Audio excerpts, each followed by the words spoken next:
জ্ঞান যাত্ৰাৰ আজিৰ খণ্ডটিতে ভাৰতীয় নীতিশাস্ত্ৰৰ এটা মূল ধাৰণা পুৰুষাৰ্থ সম্পৰ্কে আলোচনা কৰিবলৈ লোৱা হৈছে। প্ৰত্যেক ব্যক্তিয়ে জীৱনকালতে পৰোক্ষ বা প্ৰত্যক্ষভাৱে কিছুমান দায়িত্ব আৰু কৰ্তব্য পালন কৰিবলগীয়া হয়।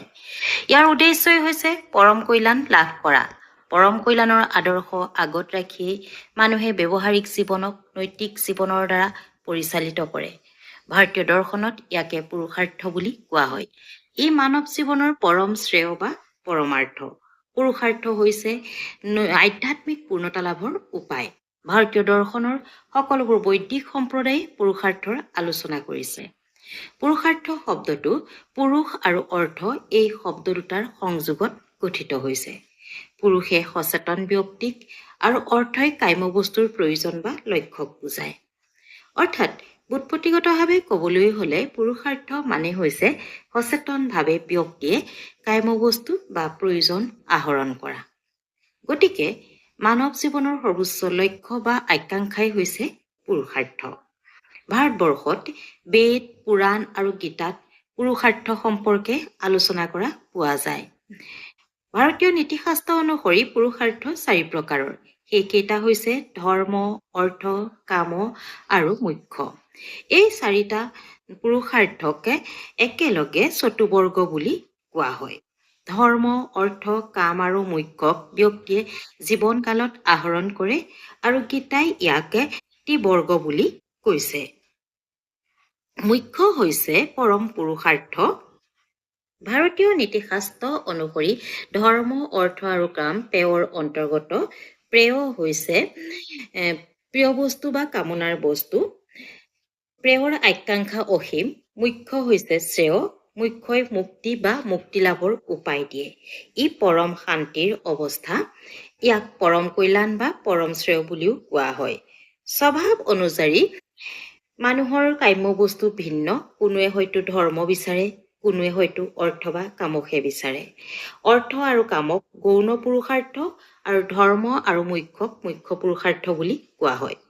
বেদত ধৰ্ম আৰু মোক্ষক পুৰুষাৰ্থ বুলি ধৰে।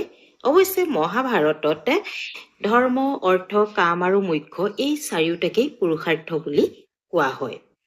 আমি প্ৰতিটো পুৰুষাৰ্থকে ভিন্ন ভিন্নভাৱে আলোচনা কৰাৰ চেষ্টা কৰিম। তাৰ আগতে ছাত্ৰ-ছাত্ৰীসকল তোমালোকে এই চেনেলটো ছাবস্ক্ৰাইব কৰি ল'বা, যাতে দৰ্শনৰ আমি বিভিন্ন বিষয় আলোচনা কৰি থাকিব পাৰোঁ। আৰু লাইক কৰিবা আৰু লগতে শ্বেয়াৰ কৰি দিবা, যাতে তোমালোকৰ বন্ধু-বান্ধৱীসকলেও পাব পাৰে। এতিয়া আহিছোঁ ধৰ্ম। ধৰ্ম শব্দটো ধৃ ধাতুৰ পৰা আহিছে। ধৃ মানে ধাৰণ কৰা বা ধৰি ৰখা। অৰ্থাৎ যি নীতি বা শক্তিৰ দ্বাৰা জগতক ধৰি ৰখা হয়, সেই ধৰ্ম। উদাহৰণস্বৰূপে এজন শিক্ষকৰ ধৰ্ম হৈছে শিক্ষাদান। অৰ্থাৎ তেওঁ শিক্ষকতাক ধাৰণ কৰি লয়। ধৰ্ম হৈছে গতি আৰু সকলোবোৰ সদ্গুণৰ আধাৰ। বৃহদাৰণ্যক উপনিষদত ধৰ্ম আৰু সত্যক একেই বুলি কৈছে। ধৰ্ম এক সাব্যিক নিয়ম। ঋগ্বেদত এই সাব্যিক নিয়মক ঋত বুলি কয়। ধৰ্মই কৰ্মক সূচায়। ভাৰতীয় জ্ঞান পৰম্পৰাত গুণ অনুসৰি মানৱ জাতিক ব্ৰাহ্মণ, ক্ষত্ৰিয়, বৈশ্য আৰু শূদ্ৰ এই 4টা ভাগত ভাগ কৰিছে। আৰু প্ৰত্যেককে পৃথক কৰ্ম নিবন্ধ কৰা হৈছে। গতিকে যাৰ যেনে কৰ্ম তেনে কৰ্ম পালন কৰাই হৈছে ধৰ্ম। গতিকে ধৰ্মই দায়িত্ব, ন্যায় আৰু সমতাক সূচায়। দয়া, ক্ষমতা, শান্তি, শৌচ, মংগল আদি ধৰ্মৰ অন্তৰ্গত। অৰ্থ আৰু কামতকৈ ধৰ্ম শ্ৰেষ্ঠ। ধৰ্মৰ পথ অনুশীলনৰ দ্বাৰাহে অৰ্থ আৰু কামক পাব পাৰি। দ্বিতীয় পুৰুষাৰ্থ হৈছে অৰ্থ। অৰ্থ হৈছে নিৰাপদ জীৱিকাৰ উপায়। অৰ্থ উপাৰ্জনৰ বাবে ধৰ্মবিহিত কৰ্ম কৰিব লাগে। ই ধন, সম্পত্তি আৰু অন্যান্য আৱশ্যকীয় বস্তু লাভৰ উপায়। ব্যক্তিয়ে আৱশ্যকীয় বস্তু আহৰণৰ বাবে অৰ্থৰ প্ৰয়োজন অনুভৱ কৰে আৰু অৰ্থ উপাৰ্জন ব্যক্তিৰ কৰ্তব্য। গাৰ্হস্থ্য জীৱনত অৰ্থৰ মূল্য আছে, কাৰণ সংসাৰ ধৰ্ম পালনৰ বাবে অৰ্থৰ প্ৰয়োজন। অৰ্থ উপাৰ্জনৰ বাবে কৰ্ম কৰিব লাগে আৰু এনে কৰ্ম ধৰ্মবিহিত হ'ব লাগে। সৎভাৱে অৰ্জন কৰা অৰ্থকহে ধৰ্মবিহিত কৰ্ম বুলি কোৱা হয়।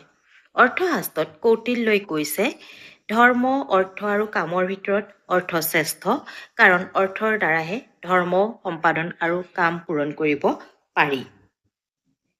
এতিয়া আহিছোঁ পুৰুষাৰ্থৰ তৃতীয় অংশটো কাম। সাধাৰণতে কাম বুলিলে কৰ্মক সূচায়, কিন্তু পুৰুষাৰ্থৰ কাম হৈছে প্ৰত্যেক মানুহৰে স্বাভাৱিক জৈৱিক প্ৰবৃত্তি। কামৰ অৰ্থ হৈছে কামনা বাসনা বা যৌন সুখ। ভাৰতীয় চিন্তাতে কাম নিন্দনীয় নহয়।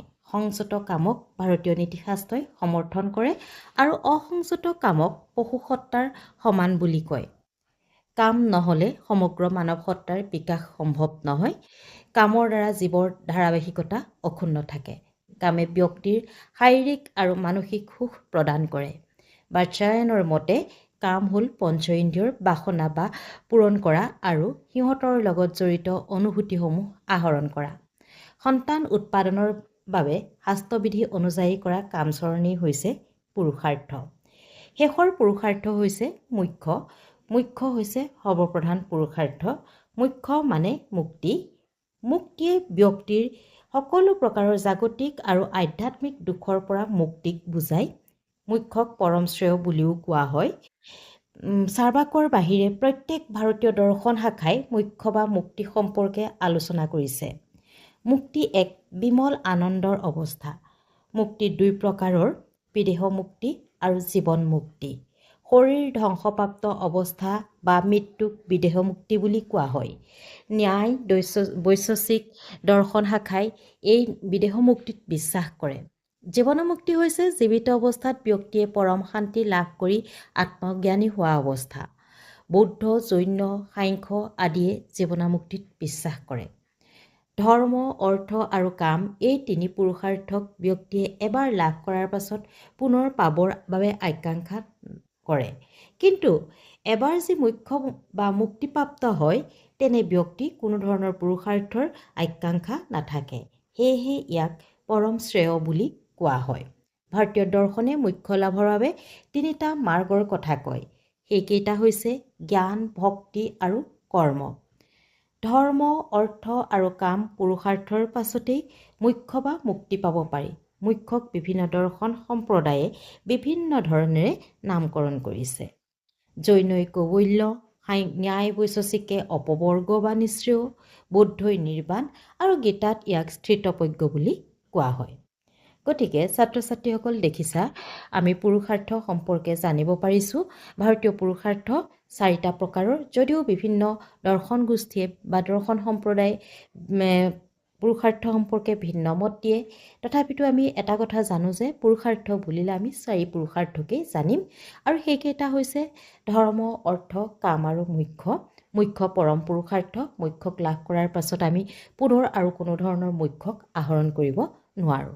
কিন্তু এটা কথা ঠিক যে মানৱ জীৱনত এই চাৰিওটা পুৰুষাৰ্থ অৱশ্যেই প্ৰয়োজনীয়। গতিকে আমি দেখিছোঁ অৰ্থই ব্যক্তিৰ বৈষয়িক, জৈৱিক আৰু অৰ্থনৈতিক অভাৱসমূহ পূৰণ কৰিছে। কামে দৈহিক আৰু মানসিক কামনা বাসনা পৰিতৃপ্তি সাধন কৰে। ধৰ্মই বৌদ্ধিক, সামাজিক আৰু নৈতিক অভাৱ পূৰণ কৰে। অৰ্থতকৈ কাম, কামতকৈ ধৰ্মৰ স্থান উচ্চতৰ। অৰ্থ আৰু কাম হৈছে সাধন মূল্য, ইনষ্ট্ৰুমেণ্টেল ভেলু, আৰু ধৰ্ম অন্তৰ্নিহিত মূল্য, ইণ্ট্ৰেনচিক ভেলু। মুখ্য হৈছে পৰমাদৰ্শ আৰু অতীন্দ্ৰিয় কল্যাণ, ট্ৰেন্সেণ্ডেণ্টেল গুড। এই অৱস্থাত ব্যক্তিৰ পাপ, পুণ্য, ধৰ্ম, অধৰ্ম সকলো প্ৰকাৰৰ পৰা মুক্ত হয়। গতিকে মুখ্যই হৈছে পৰম পুৰুষাৰ্থ। ইয়াক সুপ্ৰিম গুড, হাইয়েষ্ট গুড আদি নামেৰে আমি জানিব পাৰোঁ। গতিকে ছাত্ৰ ছাত্ৰীসকল, আজিলৈ আমি ভাৰতীয় নীতিশাস্ত্ৰৰ পুৰুষাৰ্থ সম্পৰ্কে চমুকৈ ইয়াকেই জানিছোঁ। পিছত আমি প্ৰতিটো পুৰুষাৰ্থক ভিন্ন ধৰণে আলোচনা কৰাৰ চেষ্টা কৰিম। আৰু নীতিশাস্ত্ৰ বা দৰ্শন সম্বন্ধীয় কিবা যদি বিষয় তোমালোকৰ জানিব ইচ্ছা আছে, কমেণ্ট কৰিবা। আমি ভিডিঅ' আকাৰে দিয়াৰ চেষ্টা কৰিম। ধন্যবাদ।